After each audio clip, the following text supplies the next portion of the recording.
부족한 우리를 변함없이 사랑하시는 자비로우신 하나님 아버지, 올 한 해도 저희를 돌보시고 지켜주신 은혜에 진심으로 감사드립니다. 하나님의 선하신 인도하심 속에서 추수의 계절을 맞이하기까지 저희 한 사람 한 사람을 다듬으시고 각자의 삶의 문을 두드리시며 깨우시고 눈동자처럼 지켜 보호해 주신 주님을 찬양합니다. 주님, 그러나 저희의 연약함과 부족함을 고백합니다. 말씀보다 세상의 소리에 귀를 기울였던 순간들, 기도보다 걱정을 앞세웠던 마음을 용서하여 주시옵소서. 교만과 무관심으로 하나님과 이웃을 제대로 섬기지 못한 저희를 용서하시고 겸손히 주님 앞에 돌아와 다시 새롭게 살 수 있도록 이끌어 주옵소서.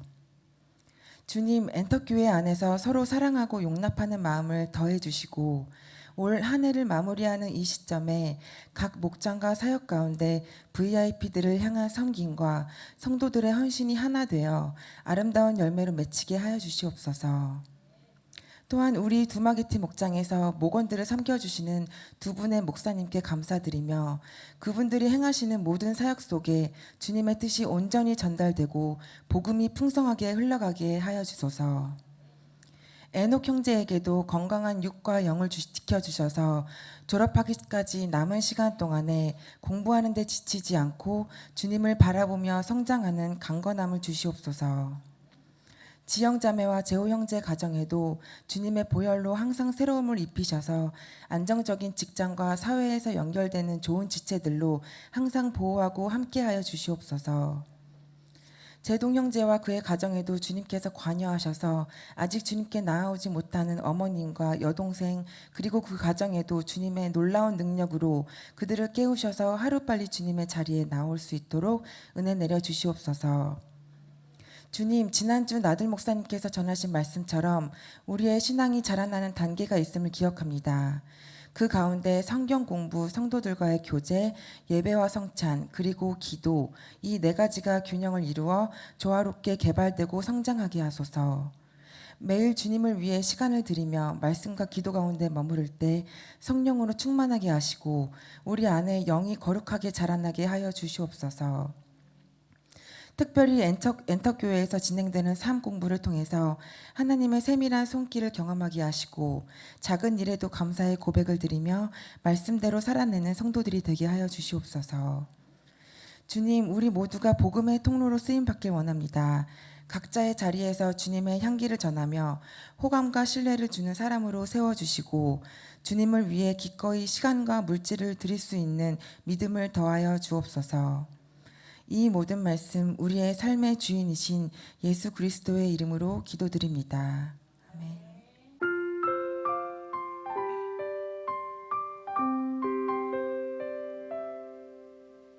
나 가진 재물 없으나 나 남이 가진 지식 없으나 나 남에게 있는 건강 있지 않으나 나 남이 없는 것 있으니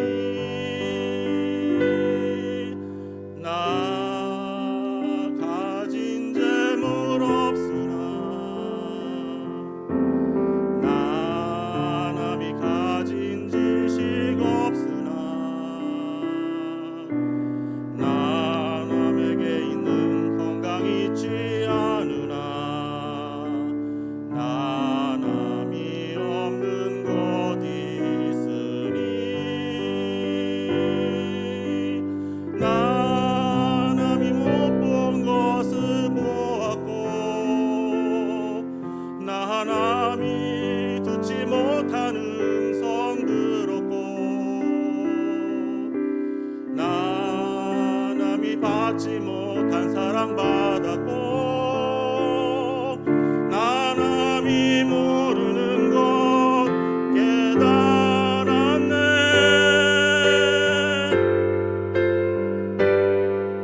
공평하신 하나님이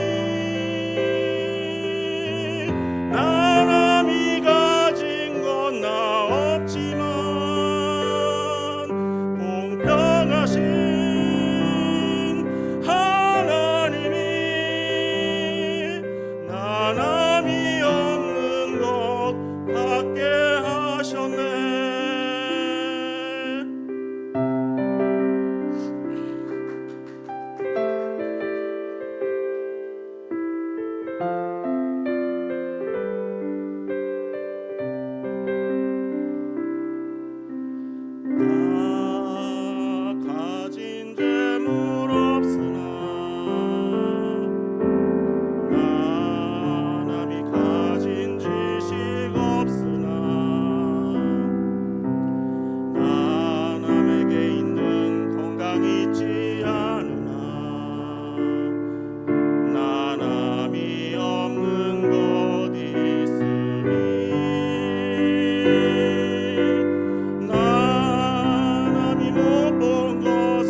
다 같이 일어나셔서 오늘 성경 말씀 한 구절입니다. 우리 다 같이 합독으로 하시겠습니다. 시작. 예수께서 말씀하셨다. 내가 올 때까지 그가 살아있기를 내가 바란다고 한들 그것이 너와 무슨 상관이 있느냐? 너는 나를 따라라. 아멘. 함께 인사합니다. 하늘 복 많이 받으세요. 땅의 복도 많이 받으세요. 자, 오늘 제가 전할 말씀의 제목은 너는 나를 따르라. 열정이 아닌 사랑으로. 이거 중요한 겁니다. 열정이 아닌 사랑으로 너는 나를 따르라. 오늘 저희가 살펴볼 요한복음 21장은요. 요한복음의 부록이라고도 불립니다. 여러분들 들어보신 적 있으세요? 요한복음 21장까지 있는데 21장은 요한복음의 부록이야. 왜 그러냐면 요한복음을 읽다 보시면 20장의 끝이 요한복음이 끝날 것처럼 말씀해요. 이렇게 말씀하거든요. 예수께서 제자들 앞에서 이 책에 기록되지 아니한 다른 표적도 많이 행하셨으나 오직 이것을 기록함은 너희로 예수께서 하나님의 아들 그리스도이심을 믿게 하려 하며 또 너희로 믿고 그 이름을 힘입어 생명을 얻게 하려 함이니라 하면서 요한복음 20장이 끝나고 있어요. 그런데 끝날 것 같은 요한복음이 21장으로 연결되면서 이 기독교 역사상 많은 사람들이 요한복음 21장은 요한이 쓰지 않았다. 요한이 죽은 다음에 교회의 기독교사적인 그런 역사적인 것들을 좀 붙이려고 다른 사람이 한 장을 써서 붙였다라고 주장하기도 하는데요. 우리 신학자들이 연구한 끝에 성경에 많은 사본들이 있는데 그 많은 사본들에도 요한복음 21장이 존재하고 있습니다. 그래서 요한복음 21장은 부록 같지만 요한이 쓴 것은 확실하다고 생각할 수 있습니다. 요한복음 20장에는 예수님이 부활하시고 제자들에게 나타나신 장면이 2번 나옵니다. 요한복음에 부활하신 다음에 예수님이 4번 나타나셨는데요. 그 중에 한 번은 막달라 마리아에게 나타나셔서 그것을 제외하고 제자들에게 나타나신 것은 총 3번이라고 기록하고 있습니다. 우리 20장에 이런 구절들이 있는데요. 제가 한번 읽어보겠습니다. 여러분들 눈으로 따라오시기 바랍니다. 그날 곧 주간의 첫날 저녁에 제자들은 유대 사람들이 무서워서 문을 모두 닫아 걸고 있었다. 그때 예수께서 와서 그들 가운데로 들어서셔서 너희에게 평화가 있기를 하고 인사말을 하셨다. 예수께서 다시 그들에게 말씀하셨다. 너희에게 평화가 있기를 빈다. 아버지께서 나를 보내신 것 같이 나도 너희를 보낸다. 이렇게 말씀하신 다음에 그들에게 숨을 불어넣으시고 말씀하셨다. 성령을 받아라. 약간 끝난 것 같은 분위기로 가고 있습니다. 그리고 8일이 정확히 지난 후에 예수님이 처음 나타나셨을 때 그 자리에 없던 도마가 그런 일이 있을 수 없다 하고 의심하는 도마가 있던 자리에 예수님이 다시 한번 나타나셨습니다. 이것은 우리 함께 읽습니다. 시작. 도마가 예수께 대답하기를 나의 주님, 나의 하나님 하니 예수께서 도마에게 말씀하셨다. 너는 나를 보았기 때문에 믿느냐? 나를 보지 않고도 믿는 사람은 복이 있다. 자, 지금 제가 여러분과 요한복음 20장의 몇 군데를 살펴본 것처럼 부활하신 예수님은 제자들에게 나타나셨고요. 성령을 받으라 하고 말씀하시면서 이제는 제자들을 남겨두고 떠날 것 같은 분위기였단 말이에요. 그런데 21장에 들어서면서 분위기가 이렇게 바뀝니다. 디베라 바닷가에서 베드로가 우리 고기 잡으러 가자 해서 따르는 제자들이 지금 디베랴 바닷가에서 고기를 잡고 있는 장면입니다. 여러분 디베랴라는 명칭은요. AD 25년에 헤롯 안티파스, 그 신약 성경에 많이 나온 헤롯 안티파스가 로마 황제 티베리우스 이름을 따가지고 디베랴라는 도시를 건설했어요. 거기에 있는 호수. 여러분들이 자 디베랴 호수, 갈릴리 호수, 디베랴 바다. 그 호수가 너무 커서 바다라고도 하기도 하거든요. 그래서 디베랴, 갈릴리, 게네사렛이 모두 같은 명칭이에요. 그런데 지금 요한은 특별히 디베랴라고 쓰고 있습니다. 자, 우리 21장에 드디어 진입했습니다. 21장에 3절, 5절, 6절이 있는데요. 우리 같이 한번 소리내서 여러분들 같이 읽도록 하겠습니다. 자, 시작. 시몬 베드로가 그들에게 말하기를 나는 고기를 잡으러 가겠소 하니 그들이 우리도 함께 가겠소 하고 말하였다. 그들은 나가서 배를 탔다. 그러나 그날 밤에는 고기를 한 마리도 잡지 못하였다. 그때에 예수께서 제자들에게 물으셨다. 얘들아, 무엇 좀 잡았느냐? 그들이 대답하였다. 못 잡았습니다. 예수께서 그들에게 말씀하셨다. 그물을 배의 오른쪽에 던져라. 그리하면 잡을 것이다. 제자들이 그물을 던지니 고기가 너무 많이 걸려서 그물을 끌어올릴 수가 없었다. 여러분들, 제자들의 직업은 어부였어요. 날 때부터 바닷가에서 고기를 잡던 어부였습니다. 그리고 디베랴, 이 갈릴리 바다는 요즘 우스갯소리로 그들의 나우발이었죠. 예수님 만나기 전부터 이들은 갈릴리 바다에서 고기를 잡던 어부였습니다. 자, 갈릴리는 여러분들 더운 지방이에요. 더운 지방이어서 낮 동안은 바닷가에 수온이 올라서 고기들이 바닷가 밑으로 깊이 숨어 있다가 밤이 되면 물고기가 이제 수온이 식으니까 바닷가 위로 수온 위로 올라오거든요. 그러니까 밤에 수면 위로 물고기가 올라와서 밤에 물고기를 잡으러 나가서 한 마리도 잡지 못했다. 이거는 굉장히 이상한 겁니다. 어메이징한 거, 이상한 거예요. 못 잡을 수가 없단 말입니다. 여러분들 어부가 아니어도 여러분들이 그때 이 당시에 있었다면 밤에 나가서 그물만 하나 던져도 고기가 무수히 딸려오는 것이 디베랴 바닷가의 환경이었습니다. 제자들은 이게 어떻게 된 일이지? 그럴 때 여러분이 너무 잘 아시는 것처럼 예수님이 멀리서 제자들을 부르십니다. 제자들은 처음에는 예수님인지 알지 못하셨어요. 왜? 이 십장에서 예수님이 성령을 받으라 하시면서 떠나갈 것처럼 말씀하셨다니까요. 이제는 우리끼리 살아야 돼. 우리끼리 일상을 살아야 돼. 그러면서 베드로가 고기 잡으러 갔을 때 제자들이 갔다니까요. 그러니까 그러니까 새벽이 동이 터오는 저곳에 한 사람이 서 있는데 그 사람이 예수님이라고는 생각하지 못했는데 역시 그 예수님을 제일 먼저 알아본 사람은 예수님의 사랑하는 제자, 즉 요한복음을 쓴 요한이 예수님을 알아보신 겁니다. 여러분, 우리가 이렇게 일상을 아무 문제 없이 살아가고 있는 것은 하나님의 도움이시지 않겠습니까? 우리의 손에 가시 하나만 박혀도요 너무 신경 쓰이고 막 그러잖아요. 여러분들 거한 식사하시고 고기를 드시고 이빨에 그쵸 음식이 찌꺼기가 껴도 얼마나 불편합니까? 이 커다란 지구를 돌아가게 하시는 것, 이 또한 하나님의 개입이시란 말입니다. 우리는 일상에 감사가 있어야겠습니다. 밤새 물고기를 한 마리도 잡지 못한 제자들은 그분의 스승 예수님이 등장하시면서 다시 만선의 기쁨을 누립니다. 이렇게요. 시몬 베드로가 배에 올라가서 그물을 땅으로 끌어내렸다. 그물 아래는 큰 고기가 153마리나 들어있었다.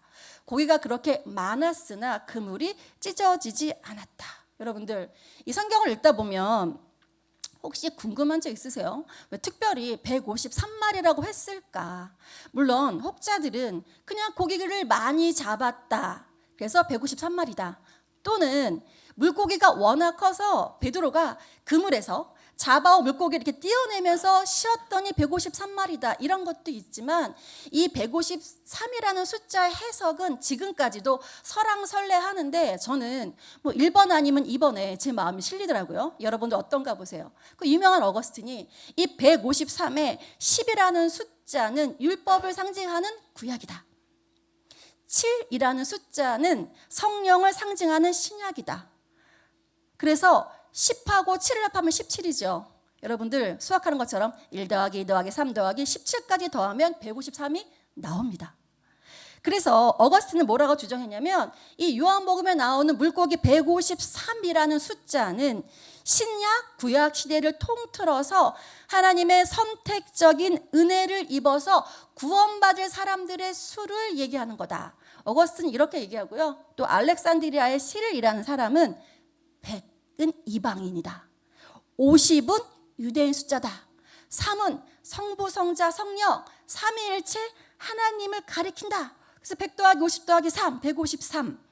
그래서 이방인과 유대인들이 삼위일체 하나님을 믿고 구원을 얻게 되는 거다라고 해석을 합니다. 뭐 1번도 괜찮고 2번도 괜찮고 저는 어떻게 해석을 하든지 중요한 것은 요한이 21장에 베드로가 이 그물을 걷어서 153이라는 고기의 뜻은요, 마태복음 4장 19절 내가 너희를 사람을 낚는 어부가 되게 하리라 이 말씀하고요, 마태복음 28장 18절부터 20절 대위임 명령 땅끝까지 이르러 내 증인이 되리라 는 말씀이 연상된다는 것은 의심의 여지가 없는 것 같아요. 이걸 딱 보는 순간 하나님이 사람을 낚는 어부가 되게 하셨지, 땅끝까지 이르러 증인이 되라고 하셨지, 이것이 연상이 됩니다. 여러분들, 이거 모나미 볼펜인데요. 모나미 볼펜에 여러분들 항상 153이라는 게 저렇게 찍혀 있는지 관심 있는 분은 아시죠? 제가 알기로는 모나미가 기독교 그 회사라고 합니다. 뭐 이 모나미의 창시자든 뭐 후손이 회장이든 사장이든 항상 모나미를 찍을 때 153을 저분들은 옛날부터 찍기 시작했어요. 이런 뜻 아니었을까요? 제가 좀 전에 말한 1번하고 2번 같은 뜻.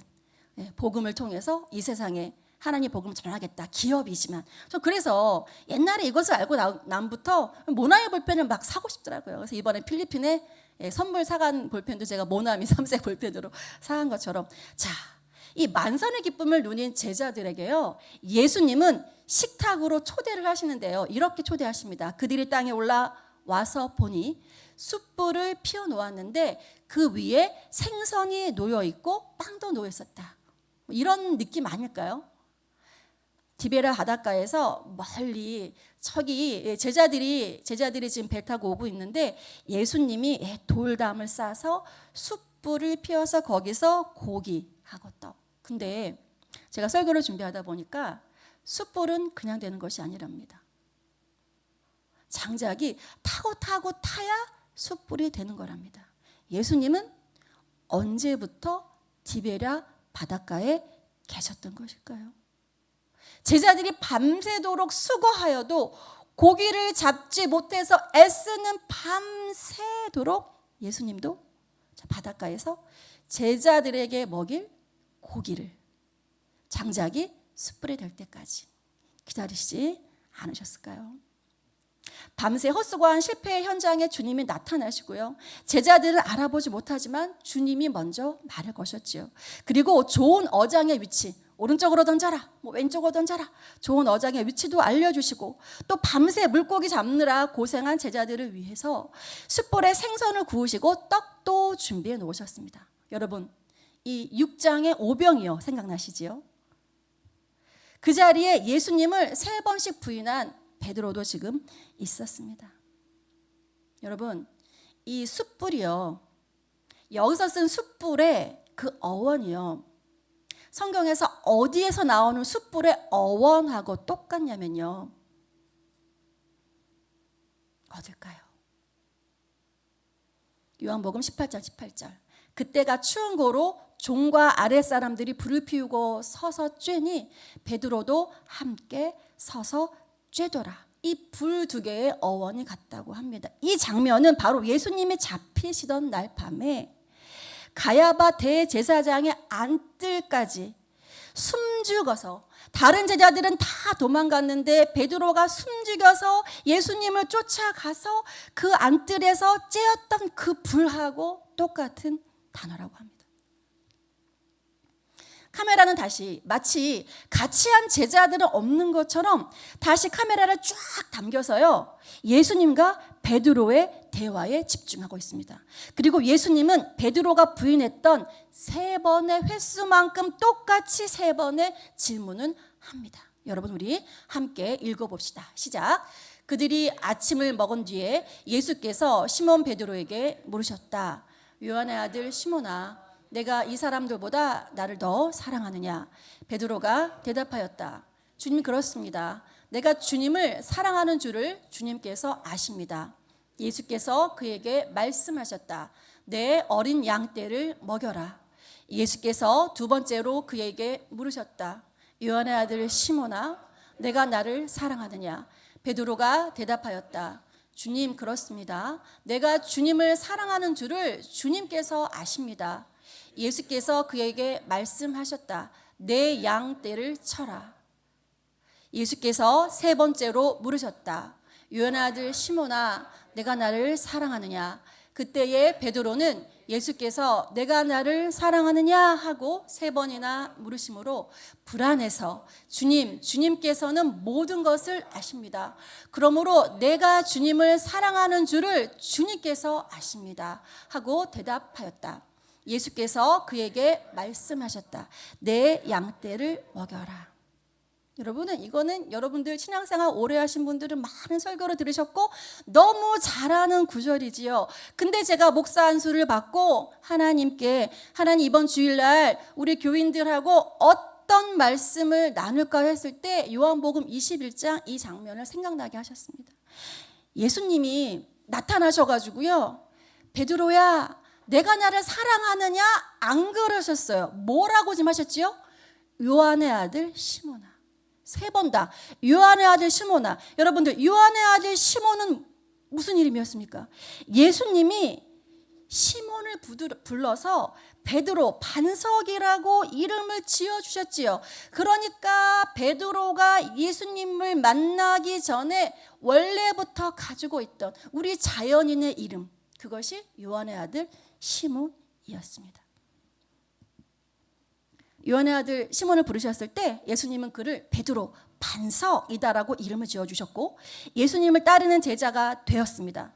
베드로는 놀라운 고백을 했어요. 이렇게 이르시되 너희는 나를 누구라 하느냐? 시몬 베드로가 대답하여 이르되 주는 그리스도시요 살아계신 하나님의 아들이시니다 했더니 예수께서 바요나 시몬아, 내가 복이 있다. 이를 내게 알게 한 이는 혈육이 아니요 하늘에 계신 내 아버지니라. 또 내가 내게 이르노니 너는 베드로라. 내가 이 반석 위에 내 교회를 세우리니 음부의 권세가 이기지 못하리라. 예수님이 너는 반석이야. 내가 너의 이름 위에 교회를 세울 거야. 음부의 권세가 이기지 못할 거야. 이런 말을 들은 베드로는 어땠을까요? 어깨 으쓱. 그래, 내 이름 위에 교회를 세운다고 하셨어. 내가 수제자 중에 수제자지. 베드로, 그죠? 베드로, 야고보, 요한. 그래서 베드로가 은근히 제 생각엔 요한 형제들한테 약간, 그죠? 항상 이렇게 살짝의 질투심을 느끼면서 이 말을 들은 베드로는요, 가야바 그 대제사장의 안뜰인 숯불이 타고 있는 그 밤에 한 번도 아니고 예수님을 3번 부인하고 베드로는 어떤 생각을 했을까요? 내가 무슨 반석이야? 내가 무슨 반석이야? 내가 무슨 베드로야? 나는 요한의 아들 시몬에 불과하지. 내가 무슨 반석이 될 수 있겠어? 바닷가에 숯불을 피워놓으신 예수님은 베드로의 그 3번 부인했던 그 밤의 상처를 끄집어내셔서 치유하시고 다시 반석으로 거듭날 수 있도록 원점으로 돌아가서 베드로를 불러주시는 겁니다. 요한의 아들 시몬아, 다시 시작하는 거야. 다시. 베드로는 누구보다도 열정적으로 예수님을 따랐던 제자입니다. 21장 7절에서 보아도요, 여러분 21장 7절 보면은 요한이 주님이시다 그랬더니 제자들은 전부 배가 이렇게 무태 달 때까지 있는데 누구만? 베드로만요. 이렇게 겉옷을 벗고 그물을 이렇게 하고 있었는데 잽싸게 겉옷을 입고 바닷가에 풍덩 뛰어들었어요.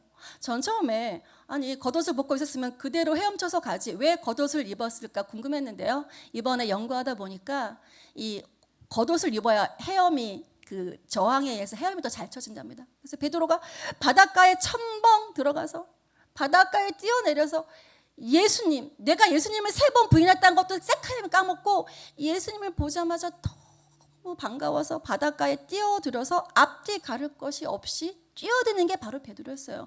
그만큼 베드로는 열정의 사람이었습니다. 가슴이 시키는 것을 바로 실행하는 사람이었어요. 베드로는 제자들이 다 주님을 떠나도 나만은 주님 안 떠날 것입니다. 이 사람들이 다 주님을 부인해도 저는 주님을 떠나지 않을 것입니다라고 장담한 제자입니다.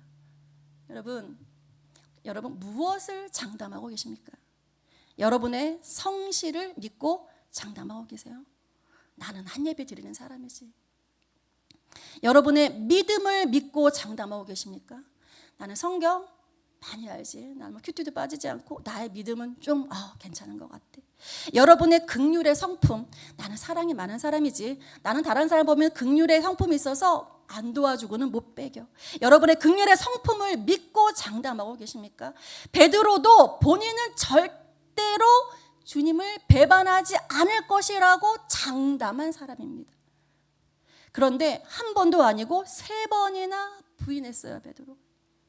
요한복음 20장에서 제자들에게 나타나셔서 성령을 받으라고 하신 주님의 이야기는 사실 그 다음에 여러분들 요한복음 21장이 없고요. 사도행전 1장으로 이어져도 성경의 스토리는 이상하지 않습니다. 예수님이 요한복음 20장에서 제자들에게 성령을 받으라고 하시고 예수님은 승천하시고 그 성령과 함께 사역하는 제자들이 사도행전으로 이어졌다. 노프라브럼 아무 문제가 없어요.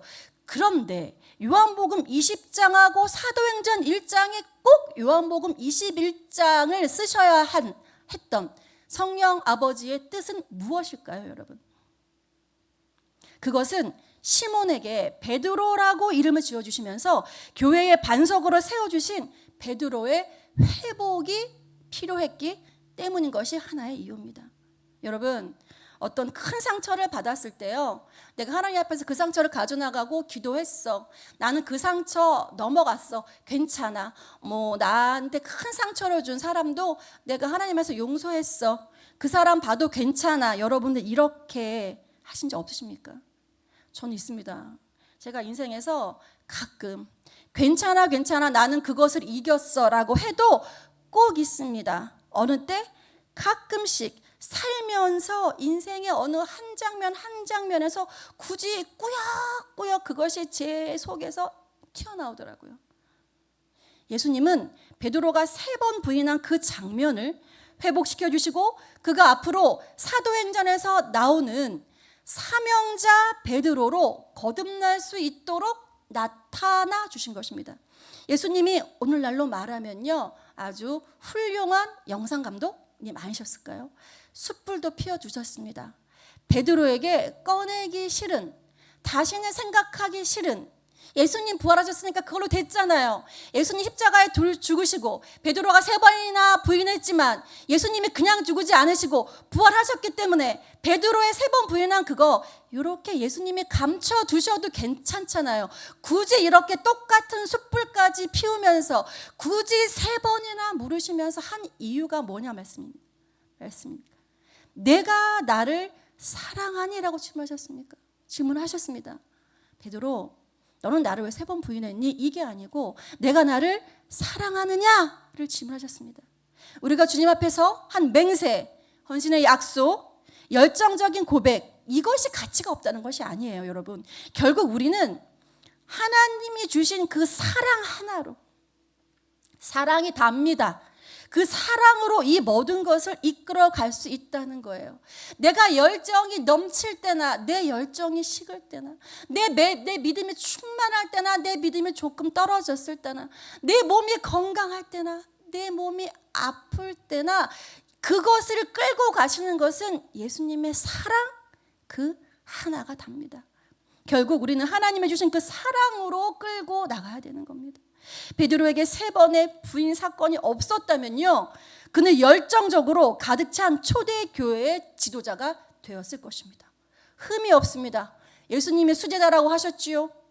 3번 부인 안 했다면 예수님 부활해서 살아나셨지요. 초대교회에서 베드로의 위상은 진짜 생각만 해도 그죠.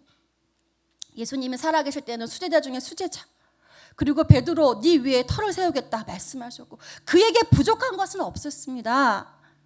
어부라서 배운 것은 없었지만요, 성령님이 임하시고 나서 베드로는 지혜로운 사람이 되었거든요. 그런데 이런 베드로에게 3번의 실패의 경험은 본인의 힘으로는 아무것도 못한다는 것을 알게 되었습니다.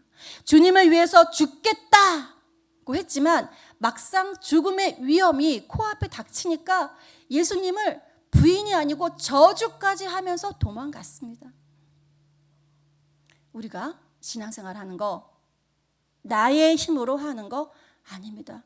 여러분들이 지금 이 자리에 앉아 있는 거 주님이 부르셨기 때문에 나오신 겁니다. 내가 내 친구가 나오라 그래서 차 타고 나왔어. 엄마 차 타고 나왔어. 뭐 내가 그냥 나왔어. 그냥 나온 것이 아니고요.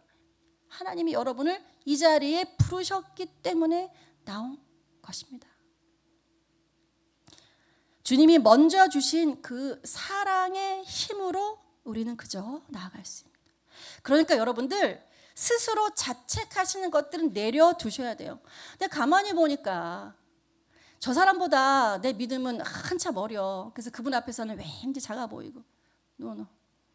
누구의 믿음이 크다 작다 판단하는 건 우리의 몫이 아닙니다. 우리는 주님의 목숨값만큼 사랑받은 자들입니다. 여러분들 한 사람 한 사람은 주님의 목숨값이에요. 다른 의미로는 3번이나 물으신 것은요, 베드로가 앞으로 목양의 막중한 책임을 맡아야 하는 위치에 있기 때문에 베드로 너 자신의 그 뜨거운 열정보다 하나님을 향한 사랑만이 그것을 가능하게 하는 거야. 알았지? 하는 사랑의 엄숙한 선언이라고 볼 수 있습니다.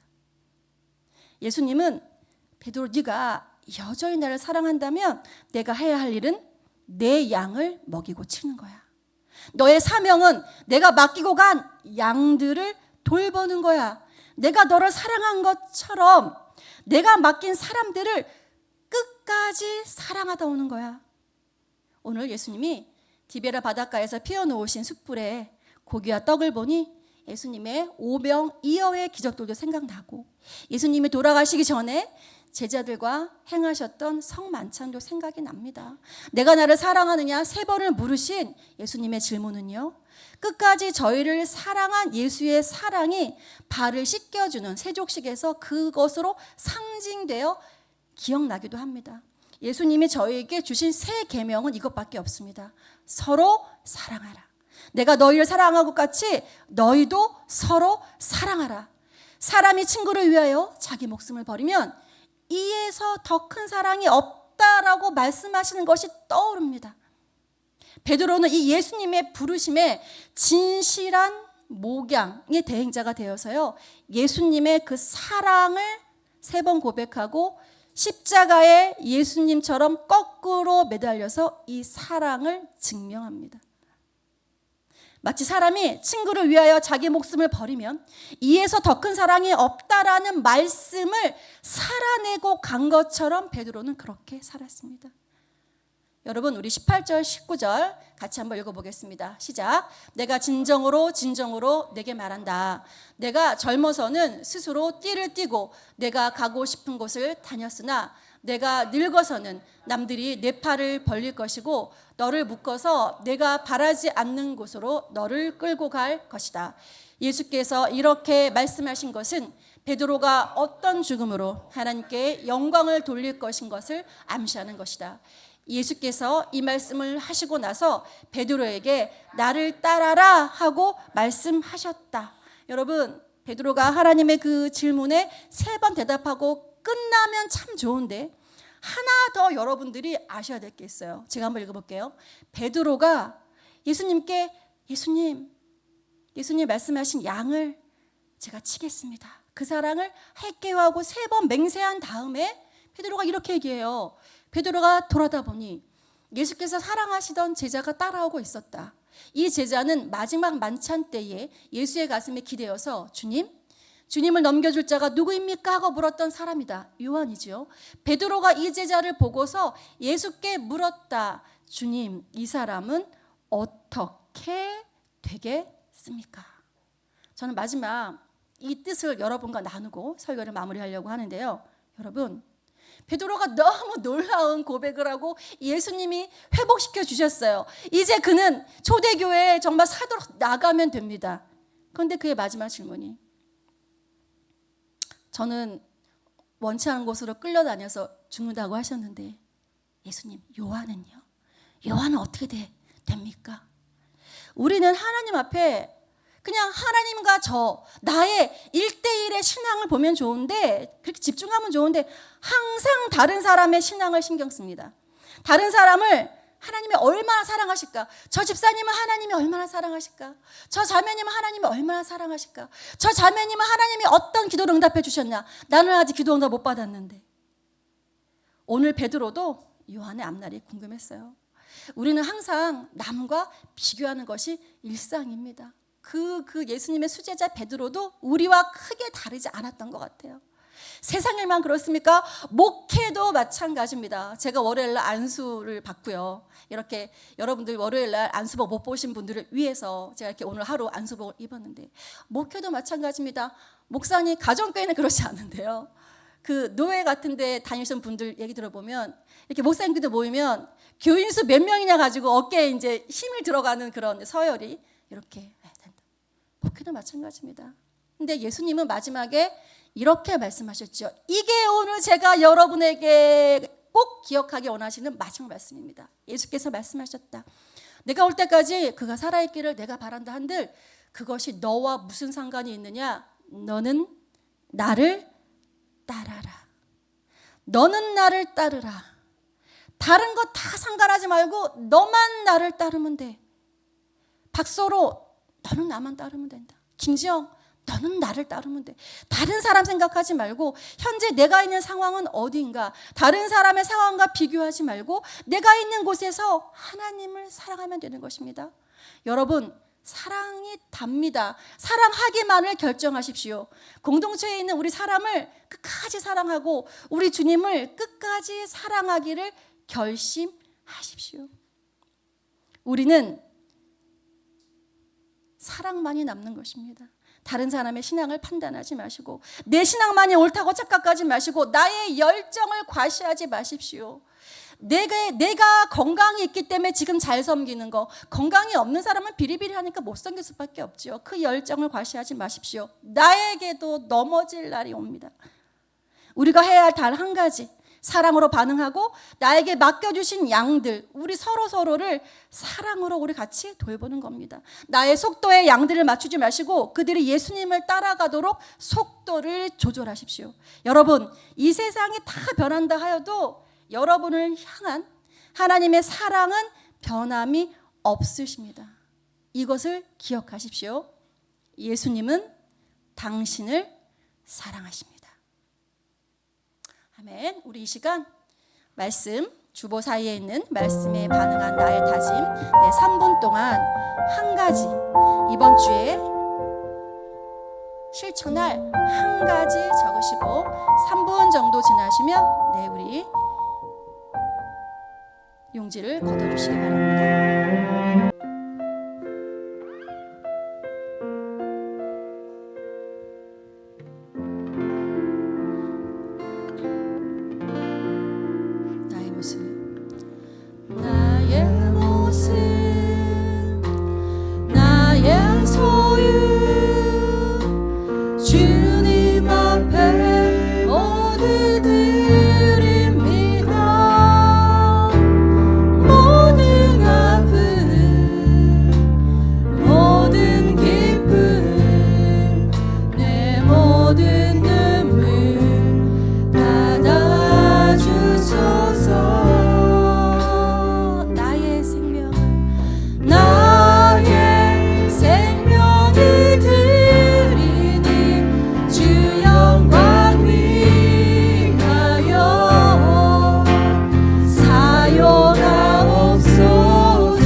모든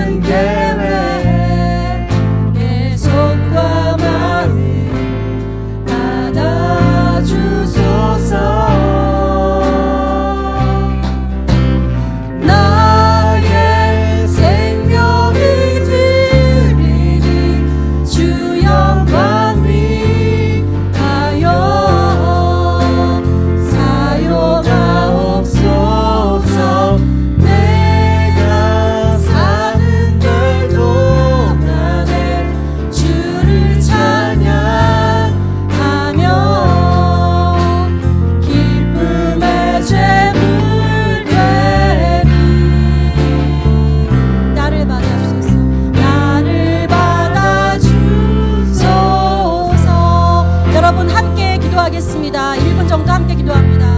주님 그렇습니다. 베드로의 3번의 부인합니다. 하나님 그 베드로를 회복시키시고 아버지 베드로를 다시 하나님 요한의 아들 시몬 다시 베드로로 일으켜주신 아버지 그 하나님의 예수님의 사랑이 하나님 제 마음을 울립니다. 주님 그렇습니다. 저의 열정도 사라지고 저의 건강도 사라지고 저의 하나님 아버지 믿음도 아버지 약해지고 저의 소망이 사라질 날이 올지도 모릅니다. 하나님 그러나 저를 이끄시고 주님 오시는 그날까지 저를 이끌어 가시는 것은 그 무엇도 아니고 십자가에 죽으시고 부활하신 그 예수님의 사랑임을 아버지 이 시간 알게 되었습니다. 고백하였습니다. 주님 제가 주님을 사랑하는 줄 주님께서 아십니다. 그 사랑의 고백이 우리 엔터 공동체 안에 하나님 아버지 남을 수 있도록 주님 인도하여 주십시오.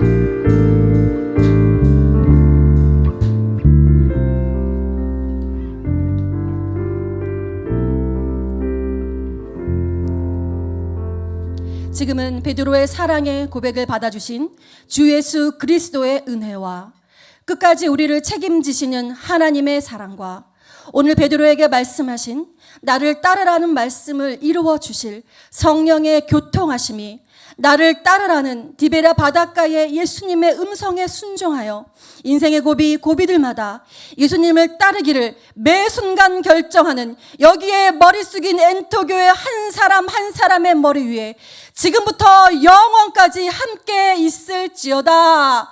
아멘.